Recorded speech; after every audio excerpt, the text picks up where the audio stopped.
Bien-aimés dans le Seigneur, nous avons voulu aborder un sujet qui défraie la chronique depuis quelques années au sein de notre société.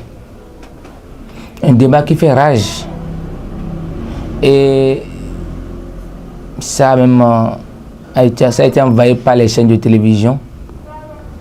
Ce sujet commence par nous inquiéter parce que la plupart du temps, nous ne mesurons pas les conséquences spirituelles que ça engendre sur nos vies. Ça concerne les dîmes dans les églises. Toute église confondue, bien sûr. Ça concerne les dîmes. Il y en a qui se plaignent comme quoi les fidèles sont escroqués, ils sont volés par les pasteurs, les dirigeants des églises. Mais en réalité, la dîme a été instituée à travers le prophète Malachie. Déjà avec Moïse, Dieu en avait parlé. Malachie est revenu, il y a d'autres prophètes qui l'ont évoqué. Malachie est revenu plus en détail sur la question.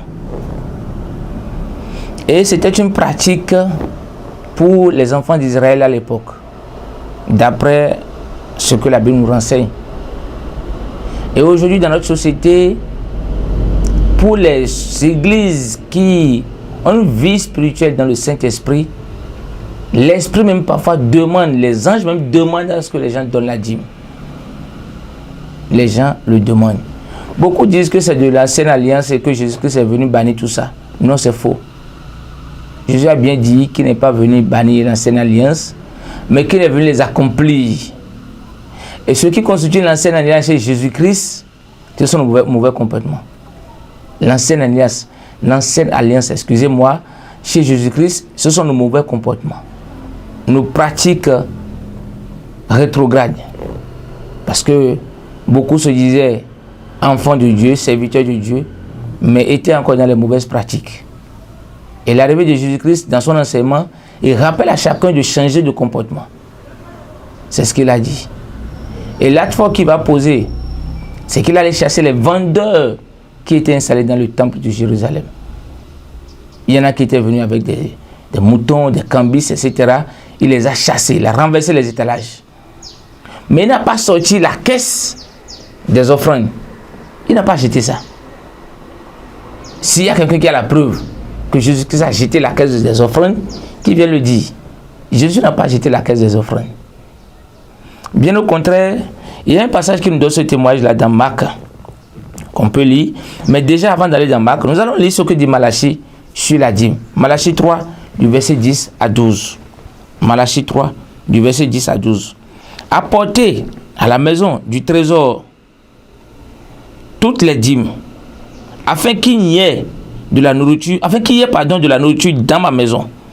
Mettez-moi de la sorte à l'épreuve, dit l'Éternel des armées, et vous verrez si je n'ouvre pas pour vous les écluses des cieux, si je ne répands pas sur vous la bénédiction en abondance.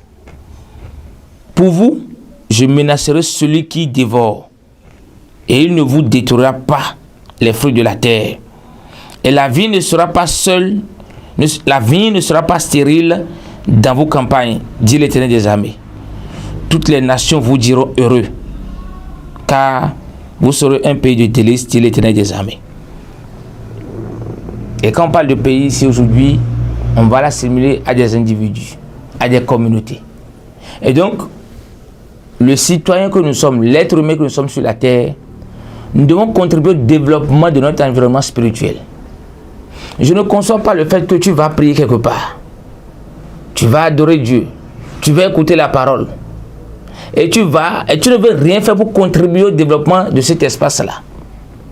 Et tout ce que tu veux, c'est de venir t'asseoir et de repartir. Alors, si tu remets de le faire, tu vas le faire ainsi. Est-ce que toi, tu peux venir pour trouver cet espace-là beau et venir t'asseoir? Et c'est pourquoi déjà Dieu a demandé aux prophètes de dire aux communautés d'apporter tes présents. De faire en sorte qu'il n'y ait pas du manque dans la communauté, dans l'église de Dieu. Que le serviteur trouve le nécessaire pour accomplir sa mission. Et ainsi, lorsque le serviteur se retrouve dans la paix et en joie dans sa mission, ses prières vont énormément accompagner la communauté. Il y a une paix au sein de la communauté. Mais lorsqu'on refuse de contribuer à cette paix-là, est-ce qu'on pense que le serviteur sera capable de répondre à tout? Impossible. Parce que nous sommes des humains. Mettons-nous à leur place. Un père au foyer ou bien une mère au foyer qui n'a pas les conditions nécessaires réunies ne peut pas donner le maximum d'elle dans le foyer. Un père au foyer qui n'a pas les conditions nécessaires réunies ne peut pas donner le meilleur de lui-même dans le foyer. Il sera vu comme un mauvais père. Parce qu'il n'a pas les moyens nécessaires qu'il faut. Une mère qui n'a pas les conditions réunies dans sa vie ne peut pas donner le nécessaire qu'il faut peut-être dans le foyer. Qui atteint le repos du foyer ne peut pas donner l'autant. Donc il dit qu'il nous a créé à son image. Et la manière dont nous réfléchissons, alors pensons aussi que les autres réfléchissent comme ça. Et considérez que l'homme de Dieu n'est pas un extraterrestre. Le serviteur n'est pas un extraterrestre. À part l'unique Jésus-Christ qu'on a connu, dans sa dimension, le reste ne sont pas des extraterrestres. Ce sont des humains, nés de chair, d'hommes et de femmes comme tout le monde, à qui Dieu a donné des capacités maintenant pour se lever. Mais cela ne veut pas dire qu'il faut passer du temps à les provoquer ou à les laisser dans leur isolement pour les fatiguer, prétendre qu'ils sont des serviteurs de Dieu. Quand je prends une église par exemple, quand vous refusez de contribuer au développement de la communauté, qui va payer les factures d'électricité? Qui va payer les factures d'eau? Qui va entretenir l'église? Tout ce qui a comme soin, beauté de l'église, qui va le faire? Il y a des gens qui le font, justement. Quand on prend les grandes églises, il y a des philanthropes qui investissent dans l'église. Parce que vous attendez que peut-être le pasteur prenne ses investissements pour amener à arranger l'église et vous allez venir s'asseoir et prier. C'est bon. Mais qu'est-ce que vous faites? Et donc à César, ce qui est à César, et à Dieu, ce qui est à Dieu, a dit Jésus-Christ. Et avant d'en arriver là, dans Marc 12, à partir du verset 41 au verset 44, Jésus-Christ était dans le temple. Il prêchait la bonne nouvelle. Et il s'est fait que les gens doivent donner la dîme. Parce qu'on a dit qu'il était assis dans le temple, il prêchait. Et il y avait le tronc, c'est-à-dire la caisse de la dîme qui était devant lui. Et chacun passait devant cette caisse-là. Et il donnait. Chacun dans sa dimension. Il donnait. Jésus-Christ observait ça tranquillement. Il observait la scène. Et quand il a fini, les gens ont fini de donner, il dit à ses disciples de regarder que c'est la veuve là qui a donné plus que tout le monde. Pourquoi Jésus-Christ n'a pas dénoncé pour dire non, ne donnez plus la dîme? Ou bien ne faites plus les offrandes dans l'église? Jésus n'a pas dit ça. Il était assis et on nous dit qu'il observait. C'est ce que le texte nous dit. Jésus s'étant assis vis-à-vis du tronc, regardait comment la foule y mettait de l'argent. Plusieurs riches mettaient beaucoup. Il vient assis une pauvre veuve. Il vient aussi, une pauvre veuve. Elle y mit 2 petites pièces, faisant 1 quart de sou. Alors Jésus, ayant appelé ses disciples, leur dit, je vous le dis en vérité, cette pauvre veuve a donné plus qu'aucun de ceux qui ont mis dans le tronc. Voilà ce que Jésus a dit. Pourquoi Jésus n'a pas dit, mes disciples, jetez le tronc dehors? Il n'a pas dit ça. Bien au contraire, il a approuvé l'acte. Mais il va ici évoluer pour révéler la manière dont il faut donner pour que ça puisse porter un fruit positif dans la vie de celui qui donne. Lorsque vous allez à l'église, vous donnez de la dîme, sous contrainte, sous peine, c'est un péché. Si vous voulez faire des offrandes, faites-le de bon cœur, sans rien attendre en retour. Et la provision divine, l'esprit de la création se chargera de vous bénir. Mais il y en a qui veulent que lorsqu'ils sont en train de donner, qu'on leur reconnaisse une place. Parce que je donne de l'argent à l'église, que l'église me porte dans le sanctuaire. Non. C'est pas ce que Dieu a demandé. Il dit qu'il y a des riches qui donnaient assez. Mais la dame a donné 2 pièces. Parce qu'elle a donné d'un bon cœur. Donc ce que Dieu demande, c'est de donner d'un bon cœur. Ce n'est pas de ne pas donner. Alors ceux qui mènent ce débat-là pour empêcher les gens d'aller donner la dîme des offrandes à l'église, je vous prie d'arrêter un peu ça. Parce que regardez un peu autour de vous. Il y a un manque dans votre vie. À chaque fois que vous le faites, vous allez voir qu'il y a un manque dans votre vie. Il y a quelque chose qui ne va pas bien dans votre vie. À chaque fois que vous encouragez d'autres personnes à ne pas donner à l'église, vous péchez. Et là, la punition est là, c'est naturel.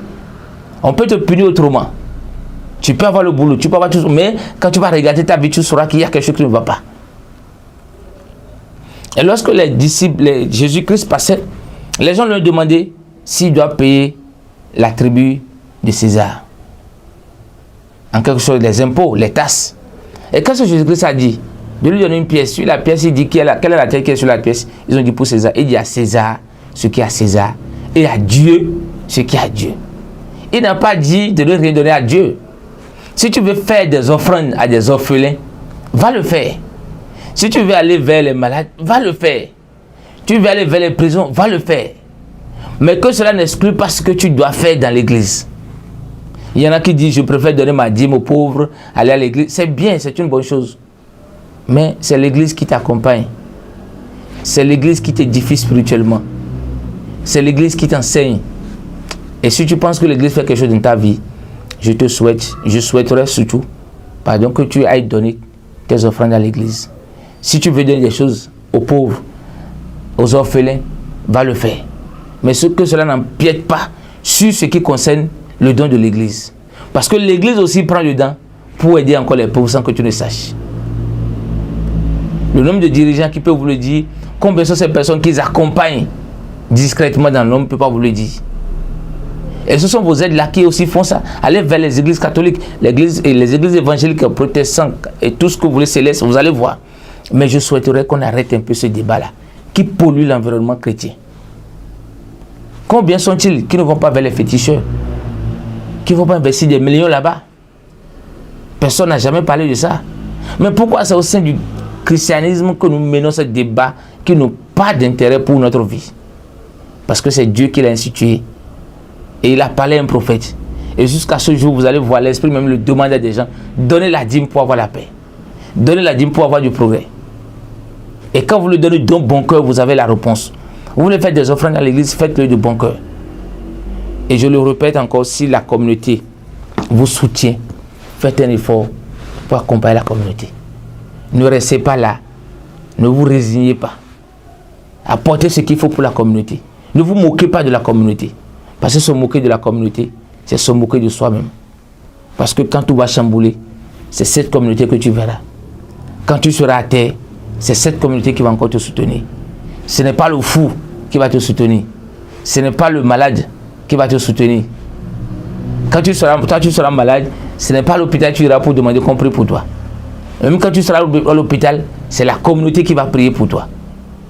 Alors, je te demande d'aider les malades, d'aller vers les hôpitaux, les orphelinats, d'aller vers les prisons, de visiter les indigents, les nécessiteux, les orphelins. C'est une très bonne chose et je vous encourage à le faire. Mais ce qui concerne la communauté, faites un effort pour aussi le faire. Et la bénédiction sera totale. Arrêtons alors ce débat. Lorsque vous êtes quelque part, quelqu'un commence par mener ce débat, dites-lui d'arrêter. Et quittez les lieux. Je ne vous demande pas de prendre votre salaire pour aller donner à l'église. Ceux qui le font ça, c'est leur problème. Et quand tu vas donner et que après tu as des problèmes, ne te plains pas. La dîme, fais un effort. Les offrandes, sois régulier, raisonnable dedans. Et la grâce de Dieu, qui, comme toutes les grâces, sera toujours avec tout un chacun de nous. Amen.